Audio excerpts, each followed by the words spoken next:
on. So here is Mike Nowak.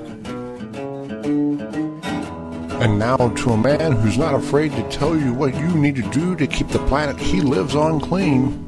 Take your food scraps out to your compost pile. Screw in a compact fluorescent light bulb. Turn on a window fan instead of an air conditioner. Low flow, baby. Shower heads and toilets. Take one napkin at Starbucks instead of 6. Mike Nowak. Welcome to another installment of the Wisconsin Vegetable Gardener Environmental Report. I'm Mike Nowak, and you can hear me live each Sunday morning from 9 to 11 a.m. Central Time on Q4 Radio, which streams at QUE4.org and on the Q4 Radio Facebook page. You can also get my podcasts at MikeNowak.net, MikeNowak.net. I recently did a radio segment about how the garden clubs of Illinois are trying to get their constituents to plant more milkweed to help the endangered monarch butterfly.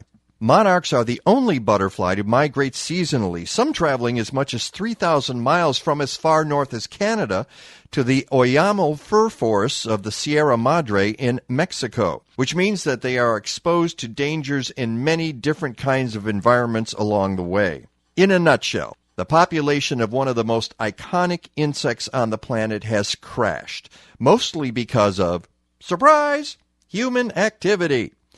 I'm talking about rampant land development, deforestation, and our use of herbicide-resistant crops, which lets farmers destroy milkweed stands while the crops survive. Climate change isn't helping much either.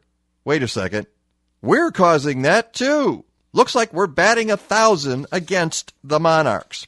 Now, you might have heard that the population has gone from more than 1 billion in the late 1990s to roughly 35 million a couple of winters ago. While that number has risen modestly, a new study by the Monarch Conservation Science Partnership reveals that there is a substantial probability of quasi-extinction of the eastern monarch butterfly migratory population within 20 years if ambitious habitat restoration and conservation goals are not achieved. Quasi-extinction means that the population reaches levels that are so low that it would be unlikely to recover. Even the Obama administration has gotten into the act, introducing a plan to plant milkweed on federally owned land along I-35 from Texas to Minnesota as a way of increasing the population. However, that plan has been criticized by some as being inadequate. At least monarchs are on their radar, not literally, of course. But the strangest thing I've heard of are the so-called monarch farms, where thousands of the butterflies are commercially raised and sold to charities, which then charge people to release them as part of their fundraiser. The problem is that those monarch farms are largely unregulated. One researcher says that at least half of those outfits produce diseased insects. Famed lepidopterist Robert Michael Pyle writes, quote, "When celebrants are misled into thinking that they are doing something ecologically acceptable, even positive, by tossing monarchs into the void at their events, they are in fact a party to a scientific vandalism. Rather than acting green, they are helping to undermine our ability to correctly interpret the response of wild monarchs to all the challenges they face." End quote. But a lot of folks like to raise monarchs and release them. What should they do, as long as they're not doing it commercially? Well, for one thing, they can go to a group called the Monarch Joint Venture for information on rearing monarchs responsibly.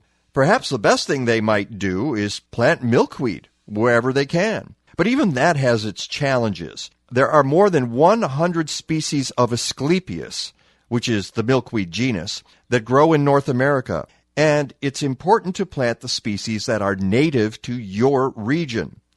Some of that seed has been hard to get, which is a reason to visit another great organization, Monarch Watch, and check out their milkweed market or their directory of milkweed vendors to find out how to get Asclepias that is appropriate for your area. Go to monarchwatch.org or monarchjointventure.org for more information how to help, not exploit, this wonderful creature. They both have Facebook pages, too. That's the state of our environment today. I hope you catch the Mike Nowak Show on Q4 Radio, QUE4.org, which you can always link to at my website, MikeNovak.net. Go green or go home.